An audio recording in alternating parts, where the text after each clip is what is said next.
Hello, good people of YouTube. Mountbatten here, and today we are going over my top 5 premium ships of all time. And what do I mean by that? Well, these are, in my opinion, the 5 best premium ships that have ever been released in the game's history.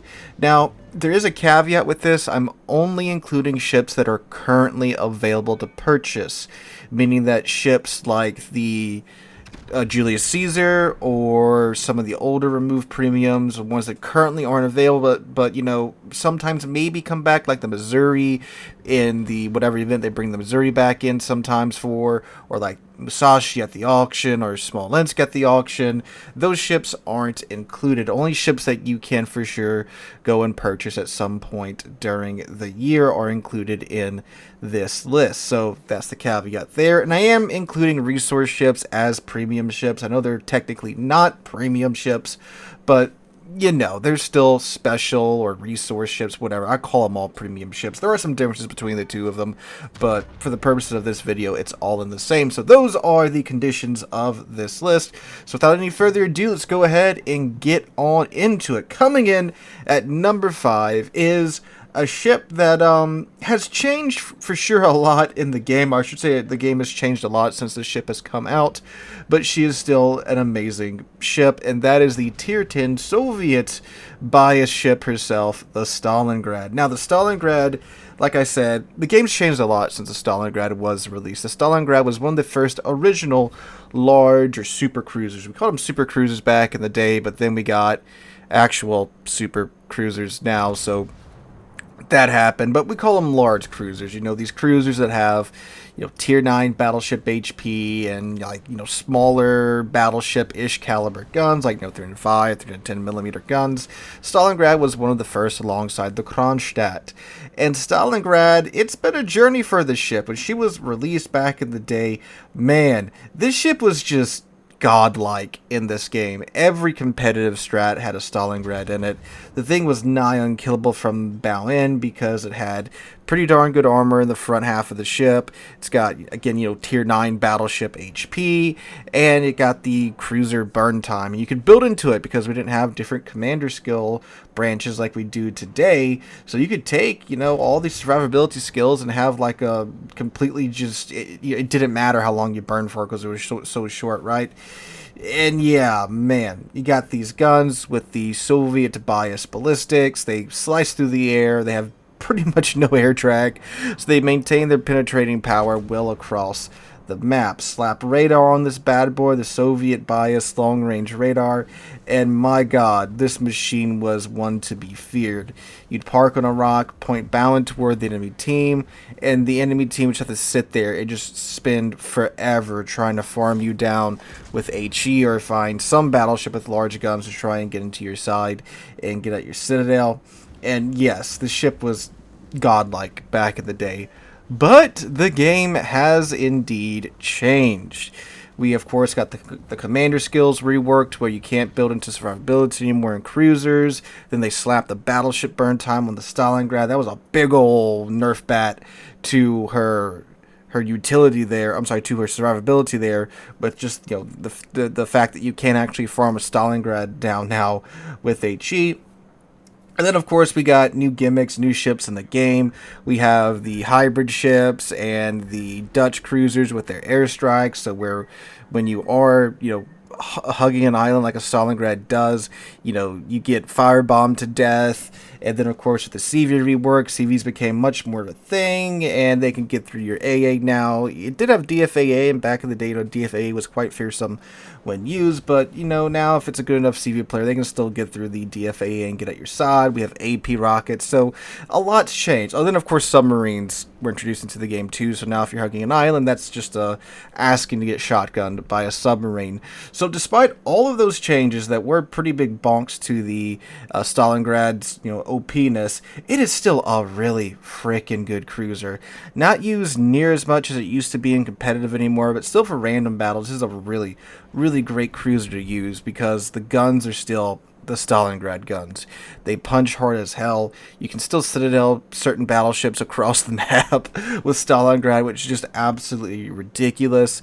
You can just delete light and heavy cruisers alike because the way the Soviet shells work in, a very simplistic way of explaining them, their pins are so high they can just eat through a lot of armor, but their fuse time is so low they typically won't overpin the enemy ship, even if it is a light cruiser and you are blasting them with Stalingrad's guns. Unless you're, just really unfortunate with some of your RNG, it's still probably going to pin and citadel the crap out of them, unlike some other large cruisers whose shells are traveling way, way slower than the Stalingrad shells. So she's a really great cruiser for random battles today, especially if you've played, ships like the Moskva or the Kremlin, that Soviet playstyle. Very, very solid ship. She is only available for steel, though, so you do have to save up, of course, for quite some time to get her, but worth every ounce of steel, in my humble opinion. And that brings us on down to number 4, which is the Tier 9 American large cruiser, the Alaska. Now, you might be saying, Sealer, you just said that you aren't including ships that aren't in game for purchase, and the Alaska's been removed from purchase. Yes, I did say that. However, she does return every year for the Black Friday event, so you can pick her up during that event for a discounted price, which is, still encouraging that they're including the discounted price still in 2020. Well, in 2023 at least. We'll see what happens in 2024, but she does still come on sale during Black Friday, so that's why she's here. She's at number 4 because of that, because you can't just go pick her up right now, but I 100% recommend picking her up when she does come around for sale. Why? Well, you see, dear viewer, the Alaska is, man, when this thing was available to be purchased outright, Alaskas were everywhere. They're still in almost like every other match nowadays because of just how good this ship is. Think about all these premium ships that we have, or that we've had released recently. They're everywhere for like a week or two, and then they kind of, disappear, or you see them every now and then. Alaska, at least in North America, is every frickin' where because she is simply that good, ladies and gentlemen. So, the Alaska, what's great about her? Well, you see, she, like the Stalingrad, has a very high level of utility. You get the hydroacoustic search consumable on top of the radar consumable, and, any cruiser having those two consumables at the same time is a big up. You get those American AP shells that hit well above their weight class.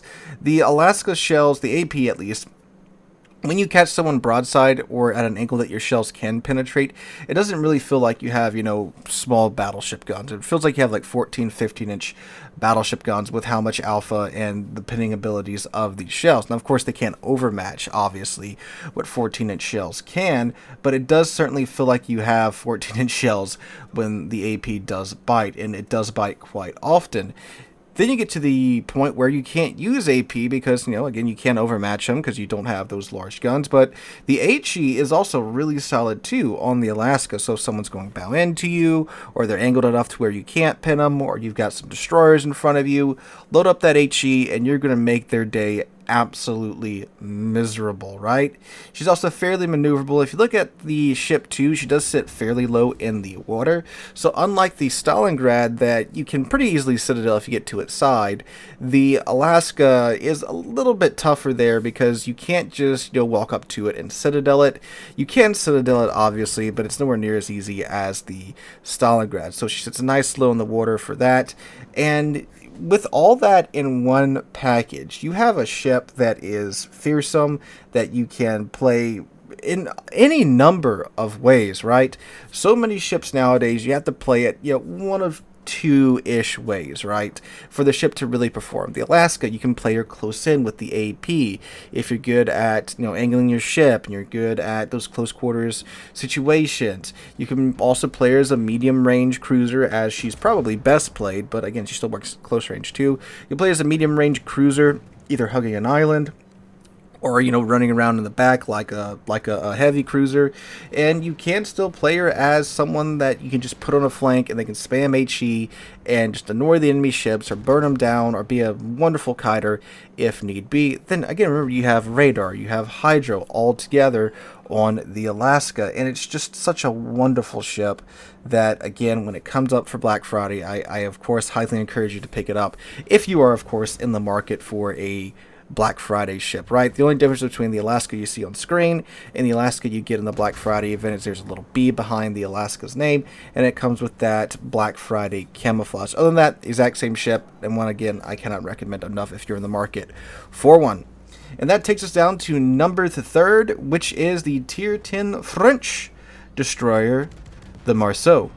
Nary a COTS season or clan battle season that set at Tier 10 goes by and there's not a Marceau somewhere in the popular comp for that season. The Marceau it's the ultimate annoying mosquito.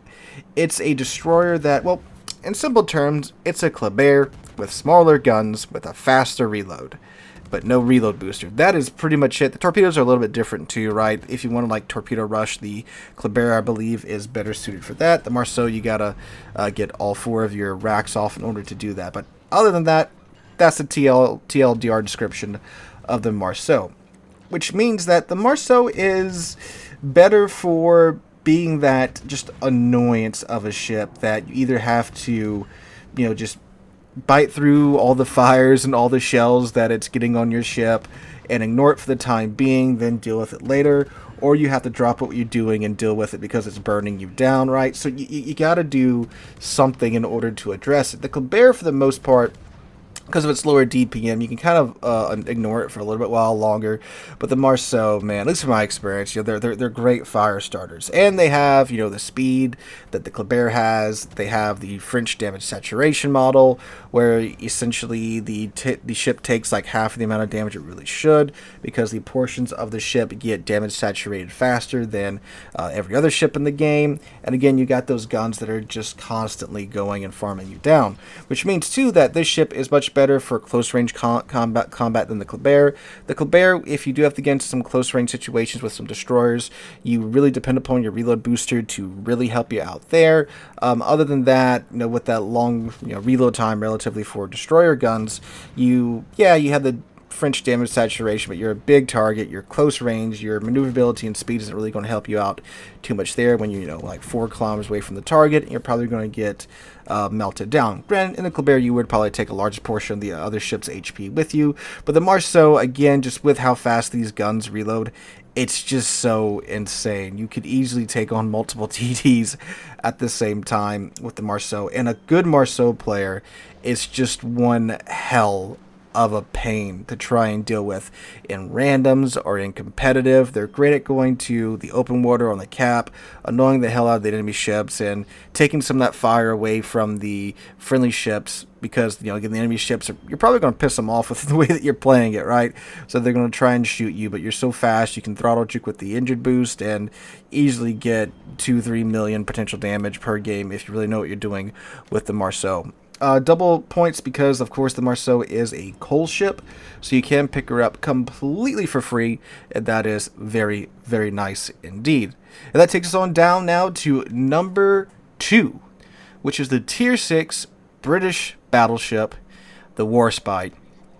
The Warspite is old, but she is gold. She has aged incredibly, incredibly well in this game. So many premiums. Like I mentioned with the Stalingrad, with the Alaska, they come out, they get released, you see them for a while, and then they disappear.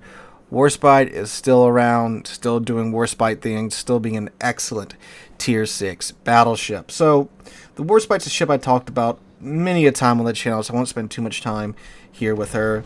But, I mean, 8 15-inch guns at Tier 6 that can, in most situations, actually hit what you're aiming at. Wonderful, because the 15-inch guns at Tier 6, that allows you to overmatch pretty much anything that you're going to see until you get to Tier 8, and you don't have to care about their nose armor when it comes to battleships. You can just shoot right on through it and get nice, consistent damage, because again, the shells actually go Well, you want them to go in the Warspite in most cases. I mean, yeah, RNG's still a thing, obviously, but by tier 6 battleship standards, this thing's like just a laser pointer comparatively, right? She is equipped with the Warspite heal because she is a little chunky. It's not hard to chunk a Warspite for like 10k, you know, if you're in another battleship, but you do get that Warspite heal that repairs more than the traditional heals do at tier 6, so you got that. She's also really maneuverable, which is surprising given that she's a dreadnought. So, you know, just a wonderful, comfortable tier 6 premium ship that they give away in like everything. There's so many, you know, marketing schemes going around with other, like, if you just, you know, pedaddle on YouTube for some time, you can probably find some YouTuber with a World of Warships ad, and they probably are giving away a Warspite in said ad if you use their promo code. Unfortunately, I don't have one because, you know, I do this, you know, anyway, but yeah, if you find one of them, you could probably get a Warspite for free, honestly. If not, it's a tier 6 ship, so it's not really that expensive at all. And again, one I would recommend if you are looking for a tier 6 premium battleship. And that takes us down to our number 1 slot, which is the one, the only, the ship that I get pestered about all the time because I feel like I talk about it a lot, but apparently not enough, is the tier 10 French battleship, the Bourgogne. The Bourgogne is an amazing battleship. She is armed with 12 15-inch guns with improved accuracy. It's a roided up all-sauce. That's what the Bourgogne is. It's an up-tiered all-sauce with better accuracy on the guns, the reload booster, and a slightly different secondary and AA suite that's more geared towards AA than secondary firepower. You want a secondary French battleship, go play the all-sauce, not the Bourgogne. Now, the ability to have 12 15-inch guns at tier 10, you may be thinking, well, that doesn't sound too exciting, right? 15-inch by tier 10 standards is pretty small. But you see, when the shells are really consistent and go where you want them to go, it's pretty friggin' nice, right? And you don't really care that you can't overmatch a lot of battleship armor at tier 10, or, you know, heavy cruiser armor at tier 10, because you have HE with 15-inch guns that are pretty accurate with a reload booster and a pretty quick reload time too if you build into that. So things go bow into you or angle the slowed HE, and you will be burning them down because, you know, 12 shells of 15-inch HE, that's either going to do a decent bit of HE alpha or they're going to be setting fires. Right? So, yeah. And then when they do goof up and show you broadside, load AP, pop them in their broadside, pop the reload booster, and get 2 more salvos in there pretty quickly. You can very easily get the reload on the Bourgogne down because of the armor scheme. It is that French armor scheme, so it's covered in 32 millimeters of armor. So plenty of HE shells will be pinning your ship and doing damage, which, yeah, that is a downside, obviously. But, you know, when you get a adrenaline rush and a ship that's as fast as the Bourgogne with her engine boost going, it's a pretty fair trade-off. Now, again, it is an all-sauce up tier to tier 10, so the HP is, of course, you know, tier 9 battleship HP, but you still get the 32 millimeters of armor, the French engine boost, and it's a nice maneuverable ship. You can use it as an excellent kiter if someone's pushing, you know, into your side. Just load HE, run around, burn things down. Using the same set of characteristics, you can run down flanks with their high top speed. If you see, you know, you can squeak by and get to the enemy ship sides, run down it with the engine boost, load AP, black broadsides, wash, rinse, repeat. Great for dealing with destroyers too because of the HE and the reload booster. Like, yeah, you know, destroyers do take less damage from battleship caliber guns, but when you're throwing 12 of them at them, especially when it's HE, you're going to break like half the crap on their ship, rip off their torpedo tubes, destroy whatever A they have, knock out a couple of turrets, and then you get to do it all again in 10 seconds with that reload booster. So yes, she is a still ship, but highly worth it in my opinion. It did take me some time to get her because I had to keep getting, you know, the new still ship to review for the channel, but I finally got her and I'm so glad I did because I was missing out on one hell of a ship here. So guys, those are my top 5 premiums of all times. It was very, very difficult to narrow this down to 5 ships. I left off quite a few of my personal favorite ships here on this list, but yes, that is my list. Let me know in the comments down below, what are your top 5 premium ships of all time. Be very interested in seeing how that goes. If you did enjoy the video, make sure to drop a like, leave a comment, subscribe to the channel. I want to get to 75,000 subscribers because of you guys, and I cannot thank you guys enough for that. Hope you guys have a wonderful Monday and wonderful rest of your week. Hope to catch you guys in the next one.